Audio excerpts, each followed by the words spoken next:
All right, that's going. Hey, everybody, this is Tammy Katz. Happy end of April. This is the INCOSE Requirements Working Group meeting for this month. We have some guest speakers for today. One of the things we've had a lot of folks showing interest on in the Requirements Working Group and many of the topics we've been having in the past is all the different options in how we can manage our requirements, our needs and requirements, and the different tool options. We like to be open to all sorts of tools and ideas out there, but when we have somebody with good approaches and different ways they can show things applied, we'd like to bring that to you and let you see what options are out there and let you ask a lot of questions of the providers. So today our guests are from Jama Software. We're going to start off with Cary. Cary Bryczek has actually been part of our INCOSE Requirements Working Group. And she is going to start off the conversation just giving an overview of their tools. But then we've got Joseph coming up, who's going to talk about some challenges beyond the existing tools and requirement management techniques out there. And then Gurpreet from their organization is going to share some of their newer solutions. So I'm going to go ahead and stop sharing and turn it over to Cary, who will kick off this info share. Awesome. Thanks. I'm gonna blaze through. I hope that a lot of you maybe have heard of Jama or even used it or seen it along the way.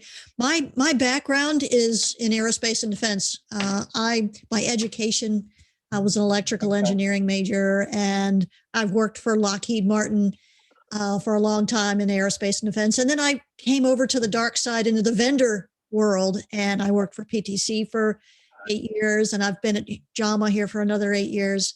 And so our application, the Jama Connect, we call it Jama Connect. It's a cloud app as well as an on-prem installation. Some of our customers, some people don't understand it. That's one and the same application. So however you want to deploy it, we can handle.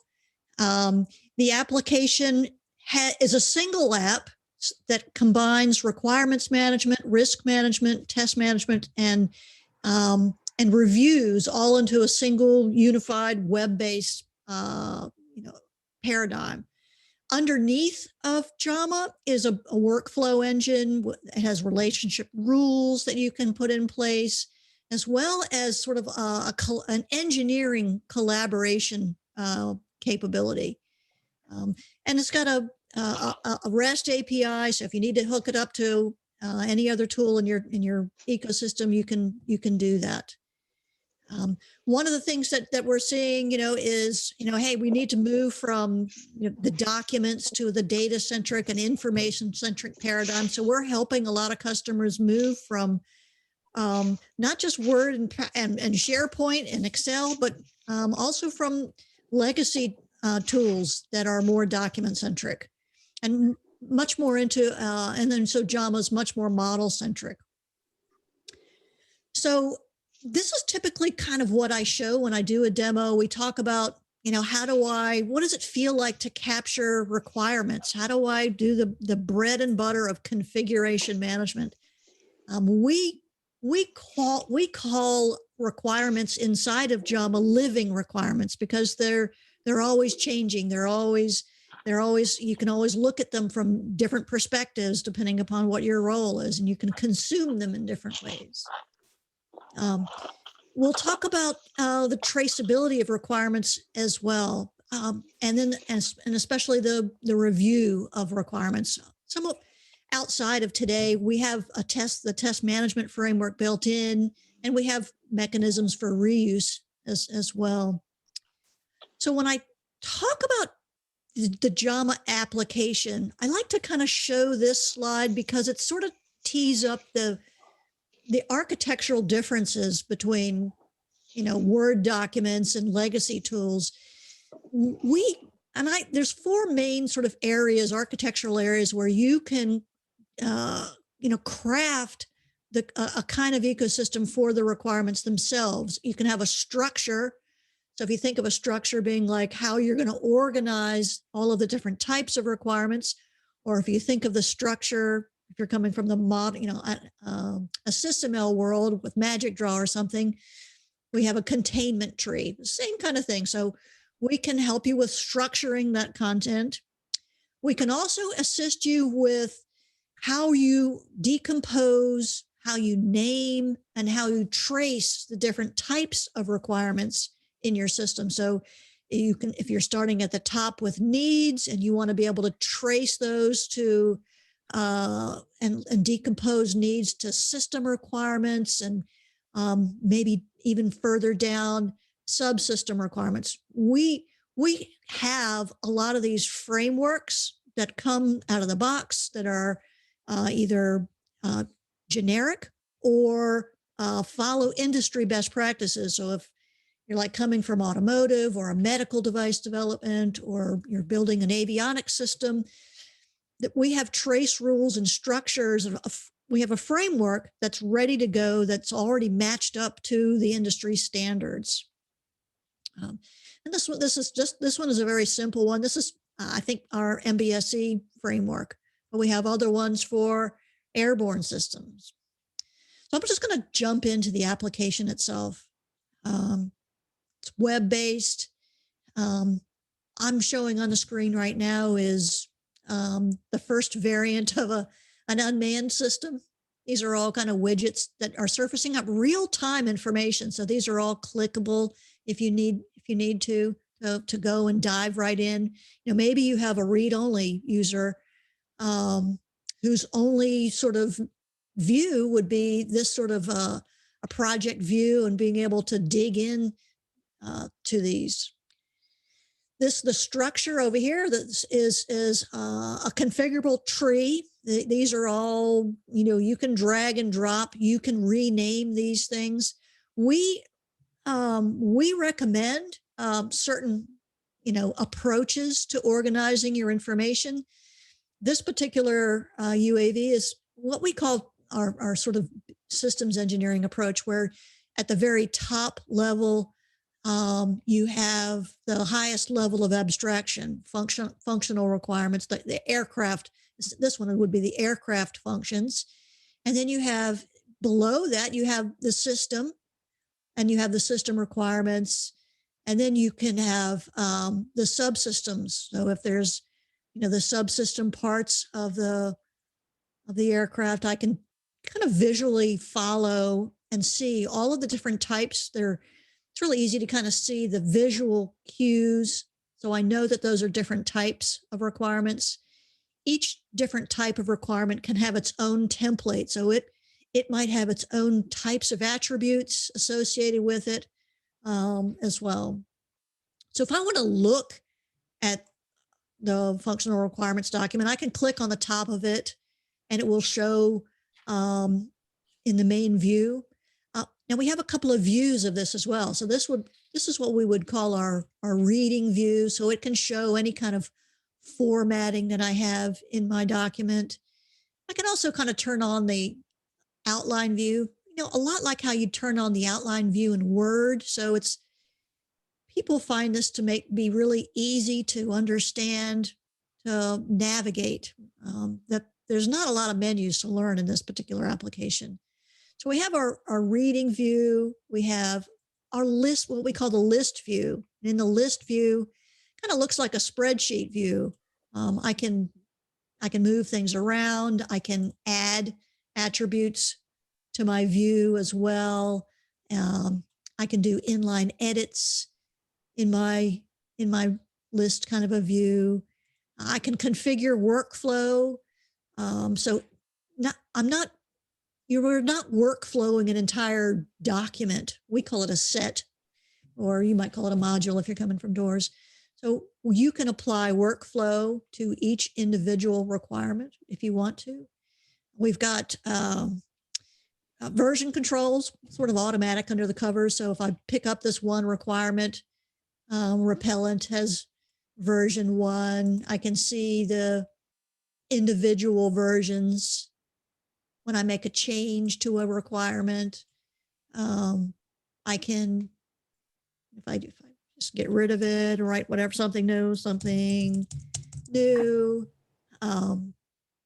It's really easy to tell right away, hey, there's this particular requirement has 2 different versions. I can see the audit trail really easily between them. I can have that workflow go in place. So if I wanted to say, yep, this one's ready to be reviewed, I can, and these workflows are configurable as well.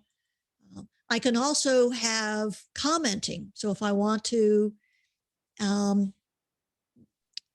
create comments right in line, it has kind of modern, what you would expect. I could mention a group of users. Maybe I want all the project admins, or if I wanted to mention one particular user, or even if I want to bring in somebody, maybe I want to ask Tammy, right?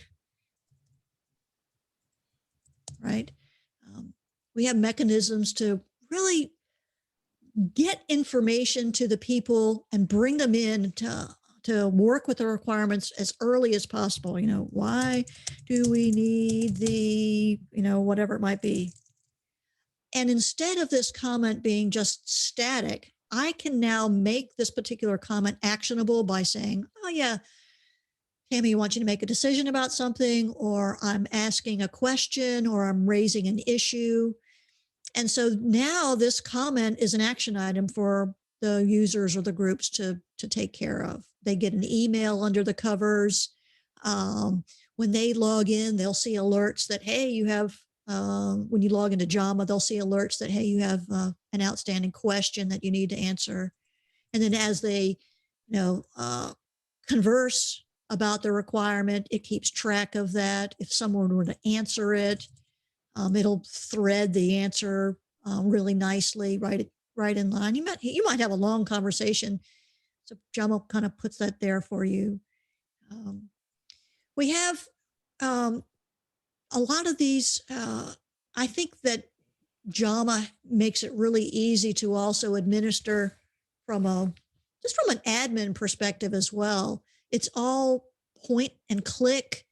If I need to change those functional requirements and add new fields, it's just, you know, I don't have to know any kind of code. I don't have to do any kind of, you know, scripting under the covers. All of that is done for me, right? And it's the due date, right? I can move them around as well, and it's live. So as you make changes, or as you evolve, as new customers evolve their use of Jama, you might start off with a really simple, hey, I just need to teach these folks how to capture requirements and edit things. And then as you become more mature, you can add different, you know, new fields for people to populate. So the application kind of grows with you. We also have, it's really easy in Jama to create traces. And this is really, I think, highlighted by this particular relationship diagram. And this relationship diagram isn't just a picture, but it's a set of rules that's going to enforce the consistency of the types of traces that are allowed in this project. So if I want to create a trace between a functional requirement and a validation, some kind of validation test, or you know, an analysis that I have to do, as I'm, you know, authoring, I'm going to add that new related validation. It knows I can't just go and, you know, create, you know, a low-level requirement trace to this functional requirement. I'm only allowed to create, you know, certain types of information. So if I create that new validation test, new demo val tests, maybe I want someone to do, you know, some kind of analysis. Jama is automatically going to know where to store, hey, this new validation. Oh, I want to store it inside the validation artifacts place. We call it a set, and it might have had folders in there too. This one's pretty simple. But what's powerful is that the user doesn't have to create that trace after the fact. This new demo val test automatically gets traced to that functional requirement that I wanted it to be traced to. So we're really making it easy for people to get started, taking away that, you know, spreadsheet that you maintain after the fact and run the risk of it being out of date or incorrect. these traceability rules also, we have another view. So in addition to the list view and the reading view, we have another view called the trace view, and Jama will build this live dynamic traceability view for you right on the fly. So I've got the functional requirements highlighted in the tree. So that's what shows up on my left. And then it shows me exactly what I have traces to. So the first one has a trace to one validation test and a system requirement. So you can see, visually what those are. Jama will also show you, provide alerts that say, hey, that functional requirement is missing something. And it's missing something because this rule set says, hey, for every functional requirement, you have to have some kind of system requirement or some kind of validation in place. And that alert's just a nice visual cue that lets me find those. And this is a view that you can work in too. So it's not a static view. If I want to add another validation test to this, I can just click and go and look to find the validation test that I added. I could search for it or go and look and say, hey, I want to add that new or the dynamic flight plan update and double click it. And now it kind of traces right in. I've got 3 of those.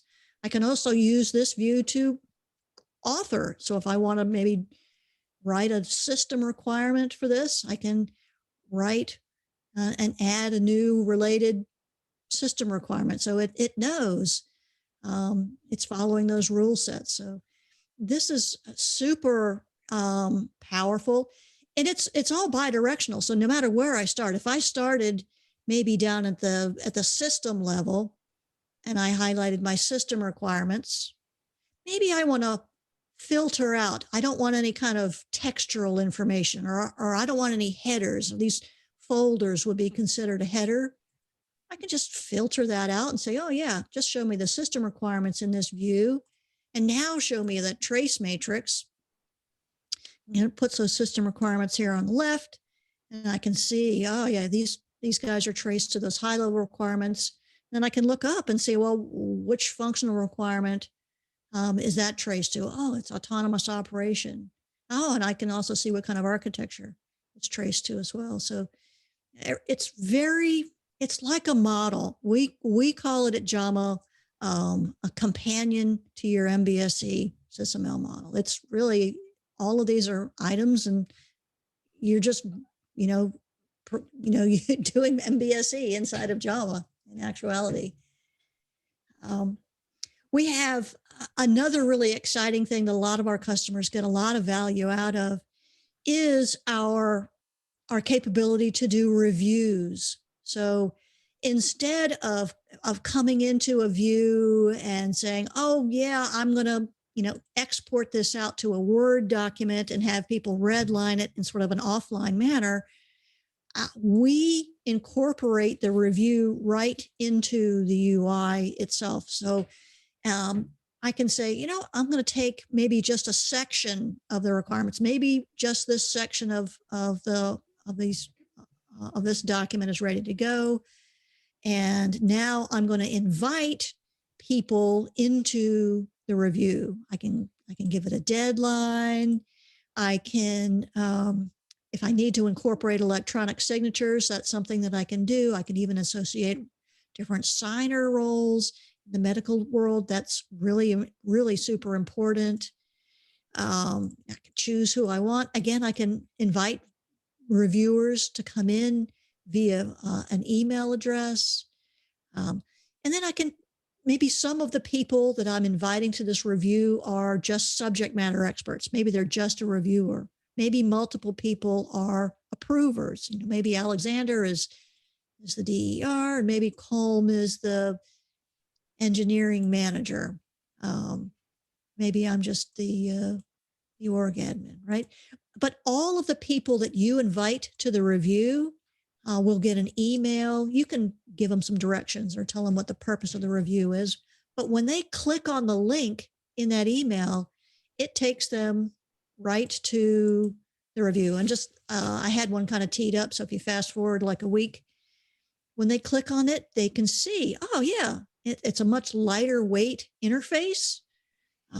They can, and if you want to, make comments in here, just like you would in a Word document where you highlight over, this is a comment, but, maybe their comment is a question, or, proposing a change, or maybe they are raising an issue about something that they see.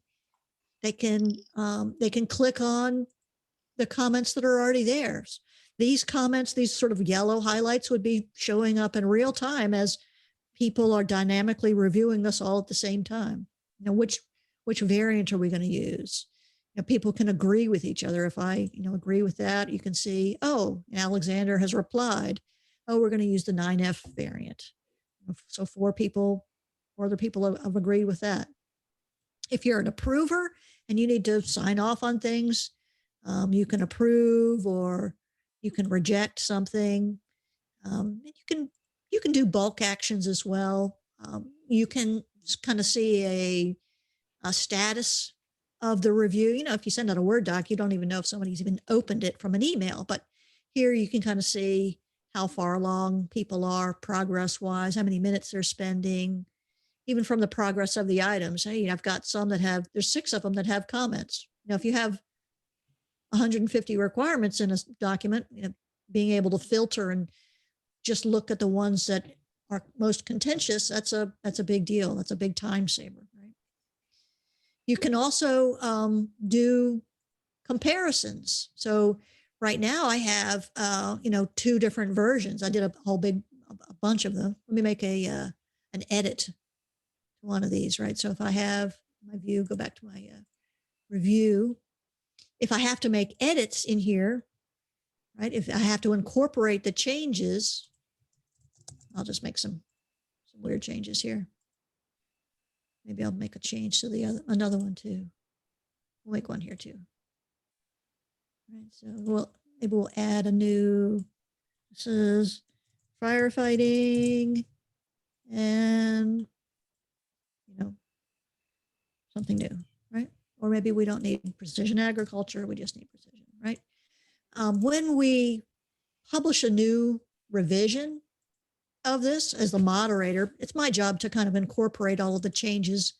When I've incorporated all the changes that the approvers have agreed upon, now my reviewers can come in and say, oh, well, what's the differences between, version 2, which is the one I was looking at, and the previous version. Makes it really easy for them to see exactly what those changes were and kind of see what the comments were. Makes it super easy for approvers to kind of sign off and say, yeah, all of those changes are perfect now. So that's kind of that's the bread and butter of, our capabilities in requirements management. I mean, you can get pretty in depth with more capabilities as well. Let me check the chat to see if there's any questions. Yeah, there's a good question in there. Yep. Does Jama support OSLC? Yes, we do. And we're coming out with some new capabilities that expand OSLC as well. Fantastic question. Tammy, I think I'm right at time to pass it over. Almost. I had hoped that you can address one thing that you and I have been working on. You had one of your examples show needs going to requirements. And I think that's going to be a highlight you're going to see from the requirement working group going forward, is we're going to talk about managing needs, managing an integrated set of needs, helping show how those flow down to then requirements. And I think you got it with your functions, but I know one of your examples also highlights the fact that this tool allows you to show your, well, there you go, your use cases, your different needs. So while we say requirements management tool, it's so much more than that, in my opinion. So I just wanted you to visually do what you just did and show people that if we started advocating a lot more management of your higher needs, a tool like this could do that. Yeah. Jama really is agnostic to what you call your data in here. If you want to use it as the ideation engine or that funnel or your needs, you can do that. You might even, a lot of our customers are using it for Agile. So they're calling things epics and features and user stories. And a lot of them are mixing them up with requirements as well. So you'll see needs and system requirements and user stories and features and behaviors and use cases and risks all in a single project. Did you want to address the few items in chat? I saw a few more pop up and I didn't know if you wanted to do that at the end or maybe just hit them real quick since they're here and fresh. I see a handful. Yeah, so can Jama reinforce a boilerplate? Yes, we can. So we can enforce a boilerplate. Maybe if you have a document structure that you want to follow, we can enforce that. We can also reinforce things like a boilerplate for maybe if you have a story, or if you're creating a use case, we can have this template area pre-populate to look pretty much like whatever you want. Basic, this one's pretty an ugly use case, but if you have a document style use cases, there's still a lot of business analysts that use a document style for use cases. What else? That hits Tony's question. He asked, did you show what kind of documents you can produce? If you have to do artifacts, you can do Excel, you can do Word, what's the various range that people tend to do? Yeah, so we can support exporting to Word, Excel, PDF, HTML. Obviously, we have 3 different reporting engines that allow you to mix and match data or produce fairly customized styles of documents. I think the last question then is this used for risk management? I think it was highlighted early that it could be. Do you have a visual example of showing how risk management could be infused in with this? We do. Let's see. I think I have some risk right here. So yeah, we have in this particular one for an avionics group, a failure analysis that someone has to do. So if you think of, a lot of people are doing their risk management right in spreadsheets, right? Jama allows you to capture the same kind of, severity and probabilities, calculate RPNs, but the important part is, demonstrating how you've mitigated that. So we use our traceability engine to show, hey, this particular failure is generating a system requirement, and this one is generating another system requirement.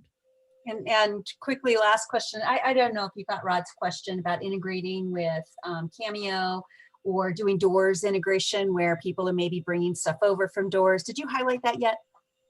I didn't, but we integrate with a lot of tools in the ecosystem. So we can integrate with doors. We can integrate with Magic Draw, a lot of things. RecIF is probably the most popular way to exchange information with doors, and we have customers that are using our RecIF data exchange utility to not only migrate off of doors, but to exchange doors Jama sets with a government customer that maybe has doors, and that's the only tool that they have. So. Thank you. That's right. Sometimes we have to give and pass data to someone else in a different tool. Yeah. I think you hit the questions and you did just make the time. Perfect. So I think it's a good time to go over to Joseph then. Your turn. Nice. So let me just share my presentation here. And let me just do a little screen management. So, Cary, that was great. That was a speed drive through Jama Connect and all the features. Thank you very much. So, my name's Joseph Pitarresi, and we're going to shift a little away from our product and release to a new function at Jama, which is Jama Labs. And myself and Gurpreet, our next speaker, work in Jama Software Labs, and we're responsible for new innovations beyond the normal. Jama is continuously evolving product, and we constantly are updating the capabilities in the existing platform. We're tasked with sort of out-of-band innovation management. And one of the first things that we're doing that is requirements typically in Jama are written in natural language, and we're exploring developing a pipeline for processing natural language and using artificial intelligence, machine learning, and natural language processing. And our first example will be the Jama Requirements Advisor technology beta, which Gurpreet is going to give a nice demonstration of. But I wanted to, there were some questions about best practices for writing requirements, and I wanted to quickly just give a brief look at that, how we approach it, and some ideas, and these slides will be available offline too. So really, I was just going to talk about, why do requirements manage? Why do requirements matter?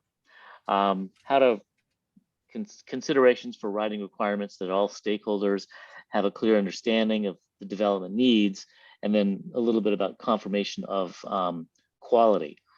So some of this is probably well known by all of you, and I appreciate talking with you guys today. I know we have a diverse audience, but it is always a good principle to sort of step back and, what's the business value of better requirements? And I like to highlight two studies. One was from Standish Group, where the three main identifiers, three main sources of projects that fail or are challenged is, first of all, lack of user input or the documentation of user input. And then the second one was the incomplete requirements and specifications, so not going to the degree of specificity in the requirement statements.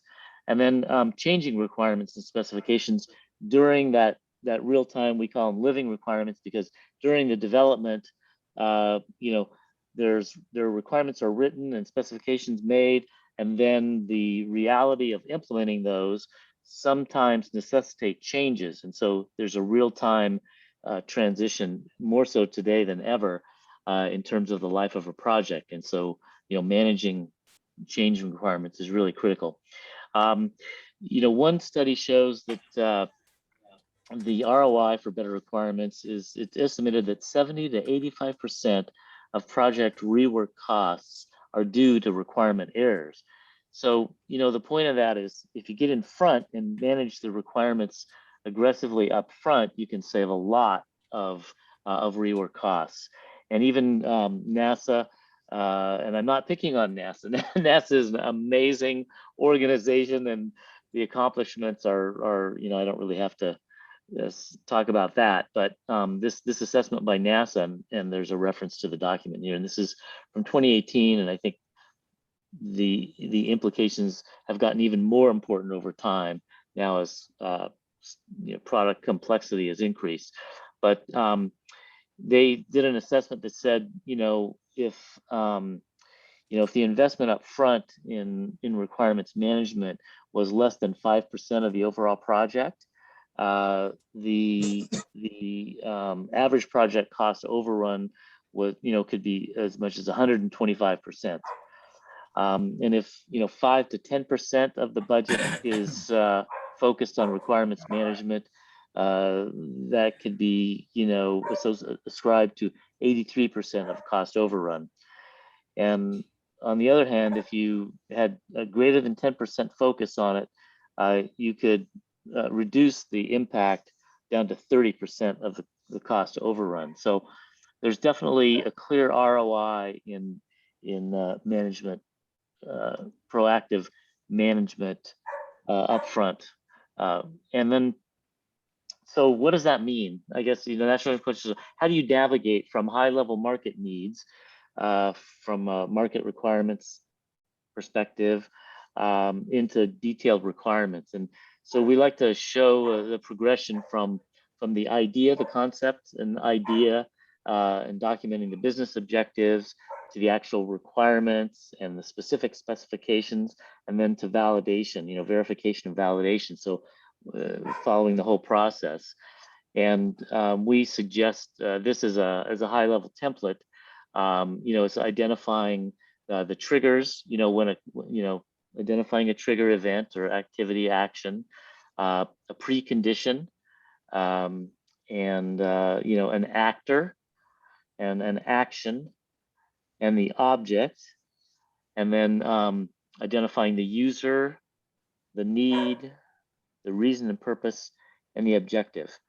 And we have some great free references that highlight this process flow up above, and also the templates down below. And I will say, in the commercial version of Jama Connect that Cary just reviewed, you can create your own templates, but we also have reference templates. And we have reference templates even by sector specificity. Aerospace and defense is one, automotive, silicon is another. So, so we do try to help and accelerate the process. Now, when you get to the point of confirmation of quality and objectives, we really recommend, executing a requirements-based test plans and test cases. And that means up front, connect the test status to requirements. And, we have a process. Cary demonstrated our review process. And so we can streamline reviews and approvals. Once you connect the test status to requirements, you can streamline the reviews and the approvals, and of course, visibility with dashboards. And then, mitigating risk during product development is all about live traceability, decision tracking, and fast reviews, and approving regulatory compliance. And so this is where the value of this concept of living requirements really comes into play when you're executing. Again, my background, I came as a product manager and an innovation manager. I spent 30 years at Intel on a variety of projects. My most recent work was in autonomous driving and in-vehicle infotainment platforms, and also computer vision applied to retail shelf integrity. So in all those efforts in technology development, having a tool to manage this flow is super valuable. So I come to Jama with a practical experience of product management, and I really see the value there. So one thing you want to do is launch quality products with confidence, and we have a white paper on this, to how to move beyond testing and improve decision making. And I've given a reference here, and we'll make this material available. So what I want to do is transition over to Gurpreet. And Gurpreet, I'll let you introduce yourself. I'm going to stop sharing, and we're going to have a real-time drive-through of our newest innovation called the Jama Requirements Advisor Technology Beta. Thank you, Joseph. Would you like to take the questions you have before I start? Oh, sure. Yeah, that's great. Let's see. So, OLC. I think the first is Bruce and then Brendan's. Both of them have comments on here or questions. Does anyone know why there isn't any pricing info on the website? Well, there are different versions of Jama Connect, so I'm not involved in the pricing. Cary might be able to address that a little bit better than me, but we really like to understand the problem. One of the challenges and the benefits of Jama is that it's not as prescriptive as other solutions in the space, and so the structure is very flexible and can be used for a lot of different tasks, which Cary alluded to. So it can be used for direct technical, systems engineering, product task management, can be used for document management, can be used for a variety of things. So because of that flexible nature, it's, we really kind of need to understand your application of it before getting into the pricing. So it's not like we're trying to be, opaque and not have it up front. It's because we want to provide an accurate representation of the cost for the particular use that you have in mind. So we will work very aggressively to make that happen. So we're going to talk about ears. I'm not sure about T-ears, so we can talk about that a little bit. But we're going to go into that with Jama Advisor. Do you offer support for abstraction management or semantically enhanced traceability and refinement?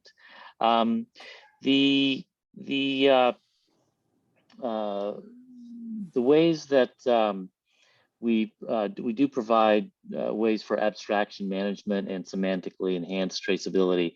It's definitely a detailed discussion. In fact, we have good white papers, and I'll list linkages to those as well about traceability. So I'm gonna. So one last question was, do you use modules? There's I think this gets more into the nuts and bolts of how to go ahead, Cary. Yeah. It's Jama is just a single application. You don't sell, it's not a suite of tools. So we don't sell modules of our That's software. right. That's right. Yep, you get full access to all the tools. So with that, I'm going to transition over to Gurpreet. Gurpreet is a machine learning and natural language processing expert, and she has helped us create the Jama Requirements Advisor, and she'll give you some background on how we've gone about doing that. Over to you, Gurpreet. All righty. Thank you, Joseph. Thank you, everybody. So as Joseph mentioned, my name is Gurpreet, and I am from Jama Labs. So at Jama Labs, the team was created actually recently. We started 6 months ago, and we are trying to move very fast. The first product that we are bringing at Jama Labs is our Requirements Advisor, and it's a beta version. And with the Requirements Advisor, we want to help our customers write better requirements. So they are more accurate, they are clear, they are concise, and all the features. So we have come up with the INCOSE and EARS to begin with. This is a single, standalone application. If you are going to ask me, is it available within Jama Connect? Not yet. And I have no idea when it will be, because at Jama Labs, we experiment the things, and we study the customer sentiment, and we see if our customers are ready for it, and then we are going to introduce it into Jama Connect. So when I started with this project, the main focus was that I will offer both the capabilities, because at present, there are ways that either a customer can write a single requirement within Jama Connect, or they can bring their templates and do bulk uploads as well. So I started with that thought. And that being said, I have provided 2 different ways of writing requirements within our advisor. And one is that you write down the requirement, and the second is that you upload the bulk files. So right now, the files that we are allowing is either the CSV file or .xl XLSX files. So, but after designing this product, now how I see it, that it can be a nice training tool as well. So somebody who is new to the requirements writing world and want to practice every day on making requirements better, so they can come here and use our single requirement writing tool and just try some requirement and test what the results they get. So we are going, right now, we have 8 different rules we have implemented from INCOSE, and we will keep on enhancing this application. You will see new rules coming soon. And that being said, so yeah, it's a good tool to learn writing requirements as well. So for example, could I just make a quick comment too? Yes, please. So I think it's important to think about the person that we're focused on in enabling this tool for. And it is really designed to be an aid for someone to be able to quickly author requirement statements and give quick help. And you know, what we have found in our customer interactions in a lot of organizations, there are usually a few people that are very knowledgeable about the INCOSE rules and disciplined and really know the value of using them and applying them. And then when they run into challenges in gaining adoption across the many different product development teams and platforms, and also different levels of experience with the rules. And so this is designed to be an aid for someone who's really getting involved and writing the requirements.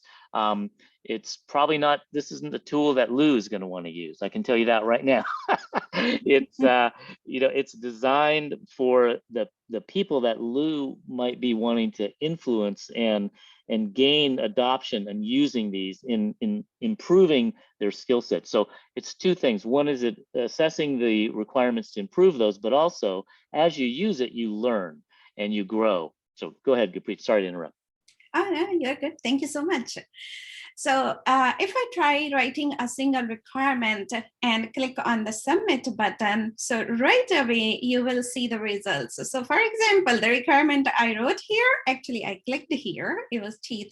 So it resulted in 200% accuracy. But yes, there can be times when user can end up writing something wrong, and then it gives the analysis right away. Right now we have like I mentioned, there are 8 rules. So this requirement got flagged because it is using the passive voice, and it has indefinite articles. The grammar is incorrect, and so on. So on the right side here, we are also showing you the identifiers due to which these errors have come up, and at the same time, we have given you the ability that after seeing these flags, why don't you go and try back the rewriting the requirement and see if there are improvements. So it is a really nice tool that way. And when talking about the bulk uploads, so we have allowed to upload the files, as I mentioned, in the CSV file format and the .xlsx format. So suppose I want to upload a file, and then I have to tell what column you want me to look into. So right now, the sample file that I'm using, it has the requirements written in the very first column. So I go with number 1 and then click on submit. So it will start preparing a report for me. And so the app itself is pretty quick. I was having 70 requirements on this sheet, and it's not going to take very long. Sorry, I had 63 requirements. I lied. Okay, so yeah, so here it gives you an overall score of all the requirements those were on the file. And then it also gives you a nice summary. How many requirements were imported, how many valid requirements were there, and then how many invalid requirements have come up. And also we are giving you a score against the requirements. And if you go down, you will see a list of invalid requirements as well. So we generated an Excel spreadsheet for you, or a CSV file to download. You can use any. So let's try with the Excel spreadsheet. And when I open it, it gives me a nice detail of what were my errors. Because of security, we have kept this link active only for 72 hours. And after that, you don't have access to it. That's why we allowed file downloads, so that you can go back to your file and check it out anytime. What were the results of your requirements? So it gives a nice analysis of how the requirements were, like so the average score of all the requirements turned out about 74%. And then also the average score of valid requirements turned around 80%. And the max score, 100% correct requirements. Don't we all want to see that? Yeah, so, and then the minimum score was 60%. And also it tells you how many requirements were invalid. So from there, we can go. So it generates a nice file. So this was the these were the requirements, those were uploaded, and then it gives a score against each requirement, and also it gives the results against each INCOSE rule that we have currently in place. And it gives you the items as well, because of which the items got flagged. And then we also have explanation of these flags.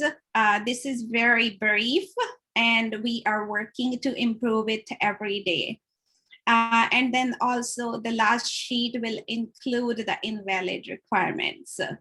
So I am hoping that these kind of analysis will come handy for our customers and will be very useful.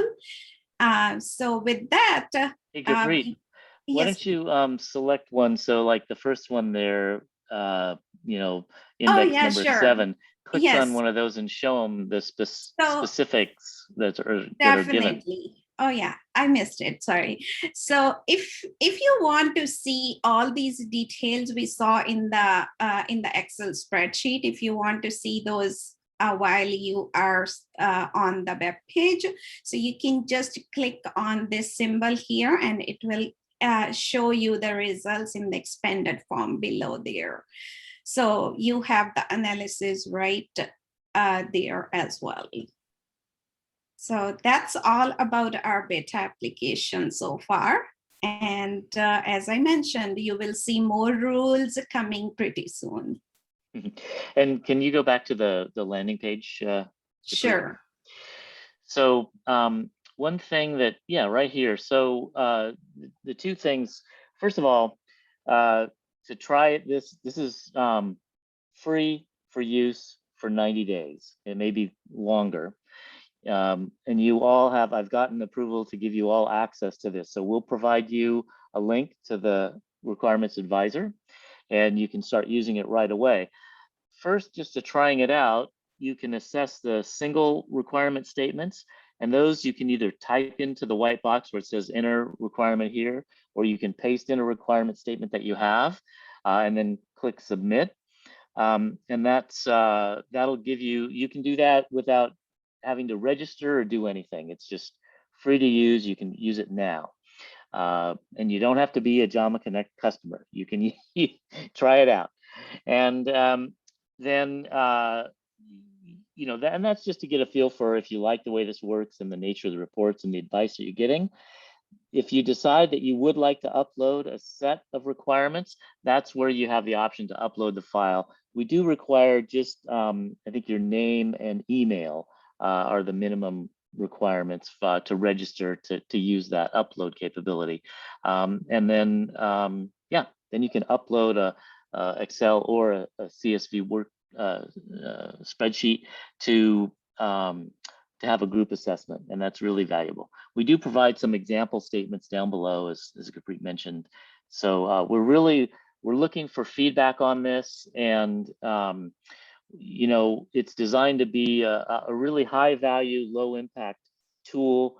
We're really trying to ride the democratization of machine learning, artificial intelligence, and natural language processing, and give everyone access to it.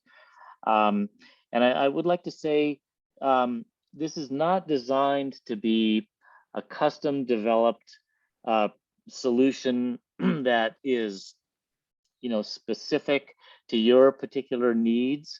There are other members of INCOSE that are providing those very customized solutions, and we applaud their efforts. The effort of the Requirements Advisor Technology Beta is to give an example of how to provide a lot of value at a very economic level. Right now it's free, I don't know that it's going to be free forever, but we will work with the product management team to, see how this might be integrated into the core product over time.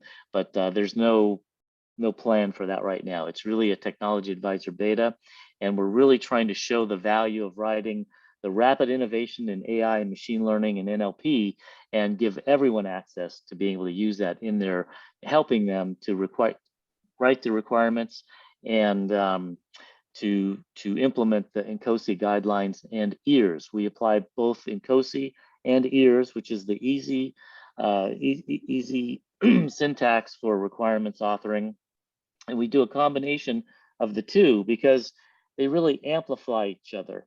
And if you're not familiar with EARS, we suggest that you try the advisor out, and we do have some links to information and training about EARS, but the combination of the two provide a very high value assessment of your statements. Now, we're not engineering your product for you. So this is not a gauge of the accuracy. You could have a perfectly wrong requirement statement that comes up 100% on this evaluation. So again, we're evaluating your use of industry best practices in terms of the INCOSE rules and also EARS. They overlap a lot, and I suggest that you look into that and see. Hey, Joseph. Yeah, and I appreciate you mentioning that. The best syntax checker in the world isn't going to check the validity of your engineering. One of the questions we had, it appears that when people go to the site, they see it's offered in the US only. You want to comment to that? Yeah, it's really, it's you can use it from anywhere. We originally were struggling with some of the regulatory environment for particularly in the EU, but it's available for everyone worldwide, so you can use it. And we're updating our information as we go in real time, so yeah, and feel free to use something I think many of us would have in our companies is we don't want to give you proprietary requirements uploaded onto your site, right? Yeah. This is a really good opportunity as a training platform for sample requirements. But if somebody wanted a tool like this on their local company network so they could do real requirements that they don't want the world to see, is there a vision that this is something you guys would be distributing as a solution for more in-house or internally? Well, we'd like to hear feedback from you guys, from you and your organizations, if that's something that you would want or require. I do want to comment a little bit about the security and the privacy of the requirement statements that are uploaded. So even though this is a technology beta, it adheres to all the requirements required for our commercial product for Jama Connect. So when you upload your requirements, we use HTTP and the encryption to during that upload.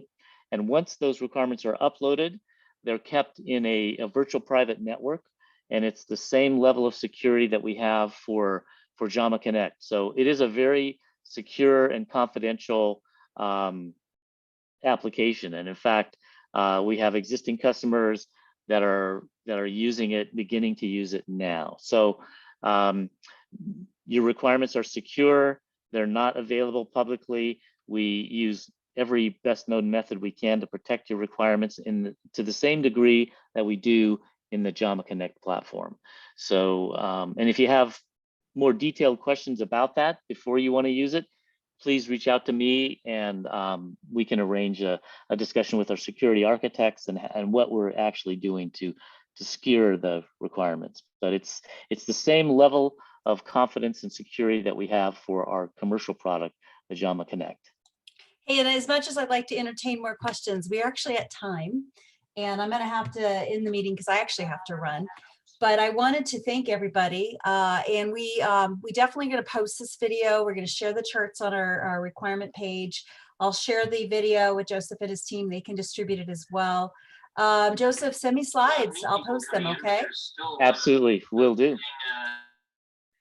All right, I'm going to go ahead and call this meeting done. Thank you guys so much for joining us today. I really appreciate it. And Joseph, feel free to reach out if you want to follow up on EARS. Happy to chat. Excellent. Love to do that. Thank you.